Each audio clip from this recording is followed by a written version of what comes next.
So I'm chain plying. It also gets called Navajo ply. It's when you take one string and you feed it in on itself as if you're starting to crochet, and you just keep going and it twists. It's a way to take a single strand of something and turn it into a triple ply. It's my preferred way of plying. I didn't start out chain plying when I first started doing fiber again. I started out trying to do standard 2 plies, but I've decided, screw that, I like the chain ply. I'm going to be doing the chain ply mostly from now on. That's your spinning information for the day. This is a very sparkly Icelandic. Not that high a quality. It was full of chafe and scrud, but very sparkly. They put they call it fire starter. It's like angel hair. Remember angel hair? I don't know if that's still around anymore. They put sparkly stuff in it, like pillow guts, nylon.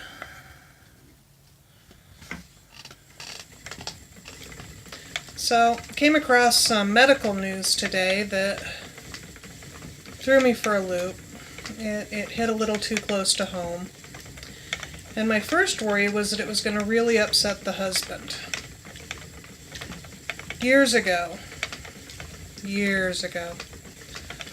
we were going to get pregnant. And there was a miscarriage, and there was a miscarriage, and there was a miscarriage, and there was a miscarriage, and there was a miscarriage.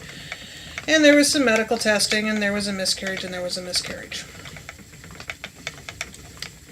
Understand, during this process, I had doctors telling me it was because of my weight. I had a doctor accuse me of deliberately inducing the miscarriages to get attention. I went through hell. It was a really bad period of time. I was an emotional wreck. Hormones will do that to you. A lot of my chronic health problems started then.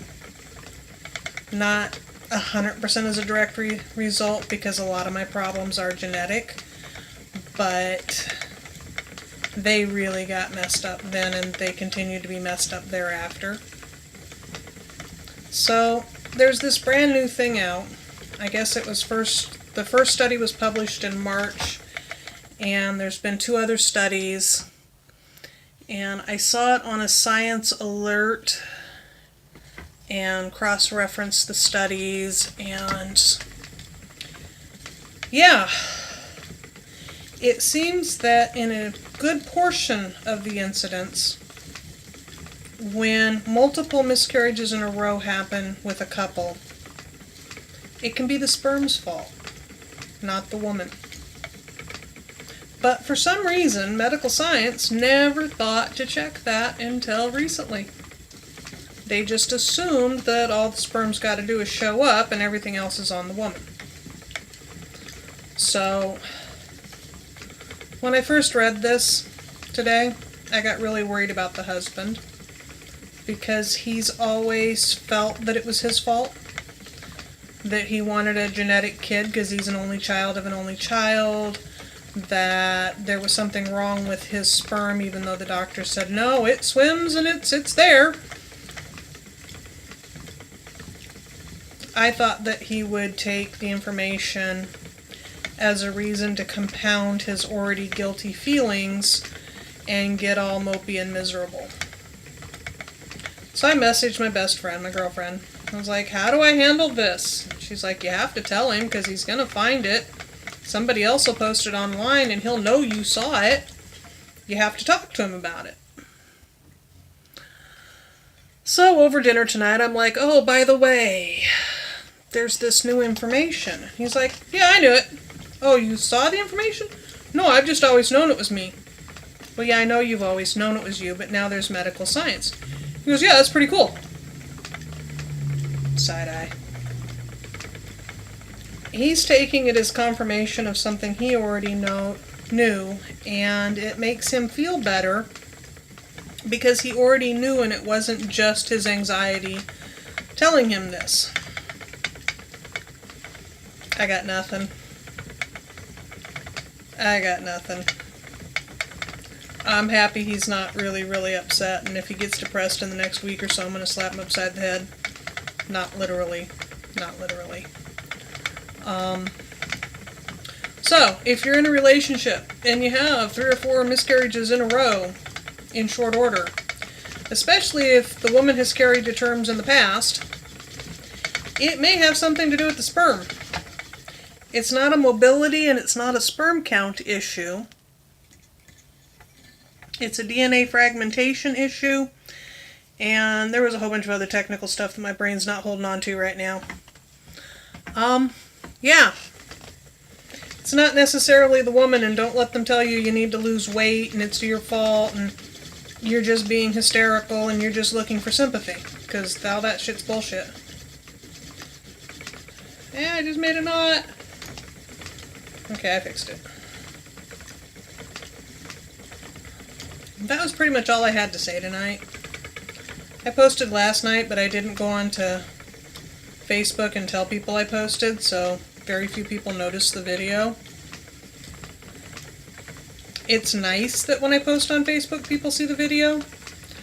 I've got 790 some Facebook friends, of which I'm actually actively interacting with about 50, maybe 75.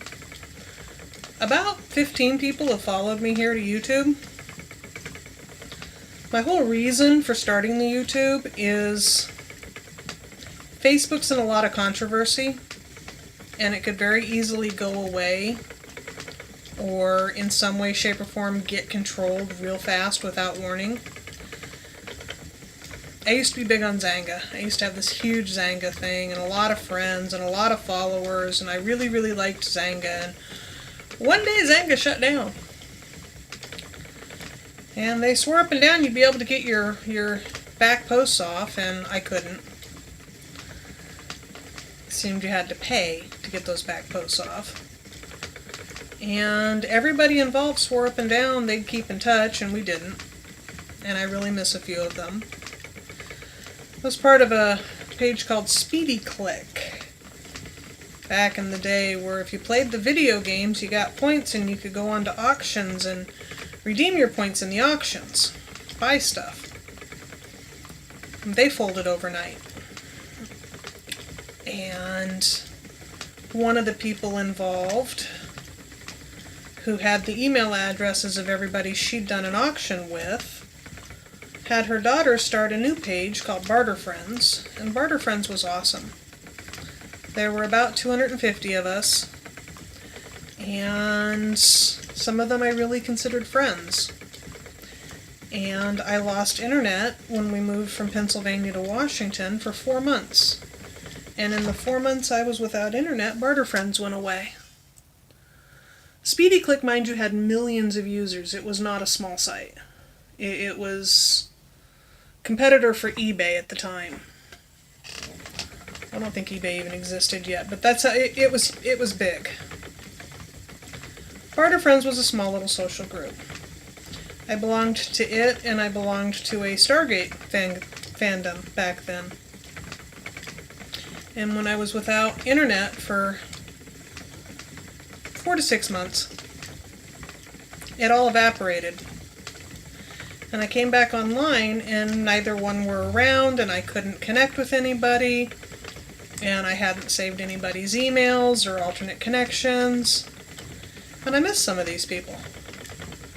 To me, people you meet online are real people, and they're real friends, and I invest real emotions in them, and they just evaporate.